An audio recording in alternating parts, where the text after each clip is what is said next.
ফিরে এলাম আবার পরবর্তী পার্টে। আমরা আজকে বেনারসের প্রথম দিন, তো আজকে এখন আমরা স্নান টান করে নিয়ে ফ্রেশ হয়ে বেরোচ্ছি।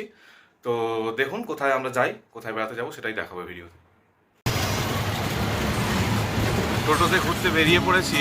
আজকে সারনাথ যাব না, সারনাথ বাদ দিয়ে আমরা সমস্ত স্পটগুলো মোটামুটি আশেপাশে দেখবো। প্রথমে আমরা যাচ্ছি রামনগর ফোর্ট, তো সেখান থেকে আসবো বিএইচইউ এবং তারপর আমরা কাল ভৈরব এবং অন্যান্য যে দর্শনীয় আমাদের মন্দিরগুলি রয়েছে সেগুলো দর্শন করব। তো এখন আমরা চলেছি রামনগর।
চোখে দেখলে মুগ্ধ হয়ে যেতে হয়, যদিও আমরা এখনো ভেতরে প্রবেশ করিনি।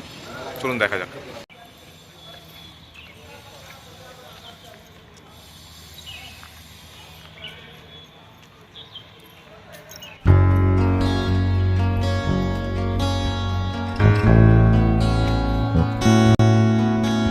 এই প্রথমবার আমি কামান এত কাছ থেকে দেখছি। এর উপরে সম্ভবত ব্রিটিশ ইস্ট ইন্ডিয়া কোম্পানির প্রতীক আছে। প্রচণ্ড রোদের জন্য আমি ফোনের স্ক্রিনটাও দেখতে পাচ্ছি না।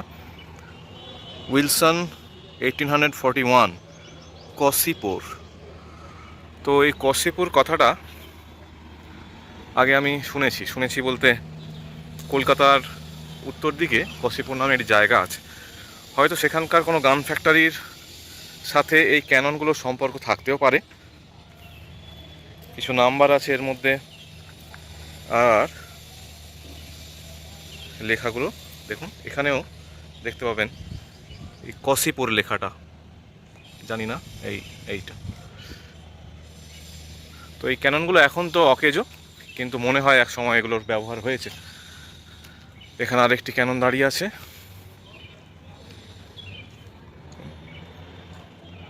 একই রকম।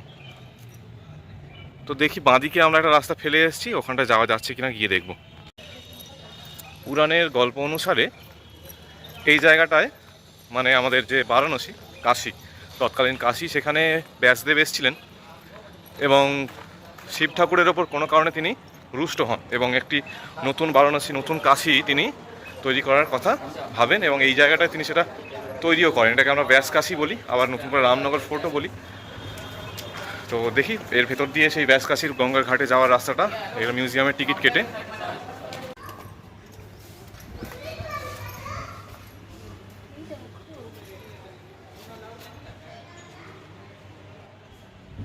ফোর্টের যে ভিডিও, তো ভিতরে আমি অনেকটাই ভিডিও করতে পারছি না, কারণ ভিতরে রেস্ট্রিকশন রয়েছে। ভিতরে ছবি এবং ভিডিও কোনো কিছুই করা যাবে না। অনেক প্রাচীন অস্ত্রশস্ত্র রয়েছে যেগুলো আমরা নিজে চোখে দেখলাম, আর যতটুকু ক্যামেরাবন্দি করা গেল সেটুকু তো রাখবই। আর বিষয়টা হচ্ছে একটুখানি বলে দেওয়া ভালো, বারে বারে এটাকে আমি রামনগর ফোর্ট বলছি, আবার কখনো ব্যাস কাশী। তো দুটো আলাদা টাইম লাইনে এই জায়গাটা দুটো আলাদা মাহাত্ম্য রয়েছে। এবং যদি আমরা আরও অনেক প্রাচীনে যাই, যেটাকে আমরা পৌরাণিক কাল বলতে পারি, তখন ব্যাসদেব এসেছিলেন এই জায়গায় শিবের এই বারাণসীতে। এই বারাণসী শহর তো শিবের ত্রিশূলের উপরে অবস্থিত, এরকমটাই আমরা জানি পৌরাণিকভাবে। তো তার শিবের উপর কোনো একটা আক্ষেপ ছিল, তাই তিনি নদীর পূর্ব প্রান্তে এসে এইদিকে একটা নতুন করে একটা কাশি তিনি তৈরি করতে চেয়েছিলেন, সেটাই ব্যাস কাশি। এবং পরবর্তীকালে রামনগরের যিনি রাজা যশবন্ত সিং সেটাকেই তার নিজের কেল্লা করেছেন। তাই সেখানে একটা রাজার যেরকম ফোর্ট যেটা হয়, তো সেই আদলেই এখন এটা রয়েছে। অনেকখানি মোঘল একটা ফ্লেভার রয়েছে এর মধ্যে, অনেক কামান বন্দুক দেখিয়েছি আপনাদেরকে। তো এটাই রামনগর ফোর্ট। इंडिया का कैप्टन तीन आता है। पहला बिहार का मान लेता है, सेकंड कोई लखनऊ या हैदराबाद का है, third India. Third largest university of our country, India का कैप्टन के 3 नंबर पे ही है। BHU। অনেক বড় এরিয়া, যদিও আমরা ফার্স্ট গেট দিয়ে ঢুকতে পারলাম না, এটা সেকেন্ড গেট। তো দাদা আমাদেরকে অনেকটা ঘুরিয়ে নিয়ে সেকেন্ড গেট দিয়ে ঢুকিয়েছেন।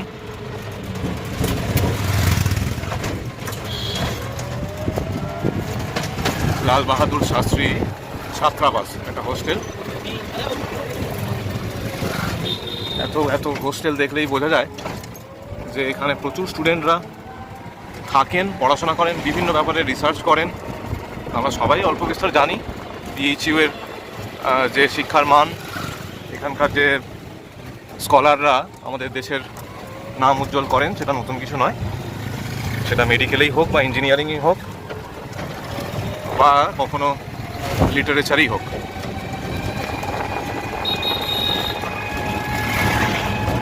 আর আমাদের দেশের যে কালচার, হিন্দুইজম, সেটা নিয়েও এখানে রিসার্চ করা হয়।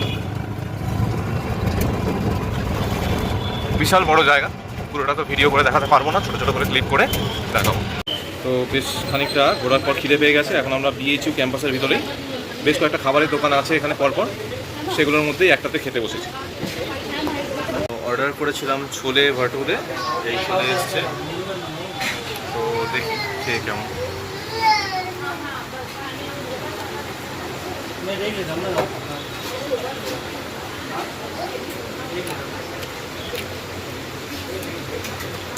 ভালো।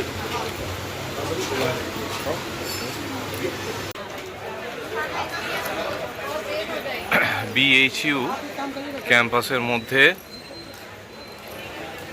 এই মন্দিরটি শ্রী বিশ্বনাথ মন্দির, কাশী বিশ্বনাথ মন্দিরের আদলেই তৈরি।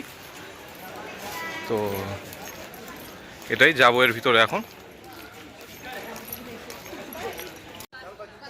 বসে আছি BHU শ্রী বিশ্বনাথ মন্দিরের সামনে। এই মন্দির সামনে সুন্দর একটা গার্ডেন। যদিও মন্দিরের ভিতরে গিয়ে আমি রেকর্ড করব না, তাই বাইরে থেকেই দেখিয়ে দিলাম আপনাদেরকে যে কেমন এই মন্দিরটি। আমাদের দ্বিতীয় গন্তব্য বেনারস হিন্দু ইউনিভার্সিটি। পুরোটা তো ঘুরে সম্ভব নয় দেখা, তাও যতটা ঘোরা হলো এর ভিতরেই আমরা খাওয়া দাওয়া করলাম। আর বর্তমানে আমি বসে আছি শ্রী বিশ্বনাথ মন্দির, তারই আঙিনায় বসে আছি। এটা বসার জায়গা, খুব মনোরম একটা পরিবেশ, চারিদিকে গাছপালা সুন্দর করে সাজানো, ভিতরে শিবলিঙ্গ, আর সেখানে বসে আছেন বহু মানুষ। খুব শান্তির একটা জায়গা, কিন্তু আরও অনেকগুলো জায়গা আমাদেরকে ঘুরে দেখতে হবে, তাই বেশি সময় এখানে দিতে পারছি না। তবে ইচ্ছা ছিল আরও বেশিটা সময় এখানে দেওয়ার। তো চলুন বাকি জায়গাগুলো যাই। এরপর আমরা যাব সংকটমোচন হনুমান মন্দির, যাব তুলসী মহারাজ মন্দির ইত্যাদি। তো দেখা যাক কতটা আজকে কভার করতে পারি।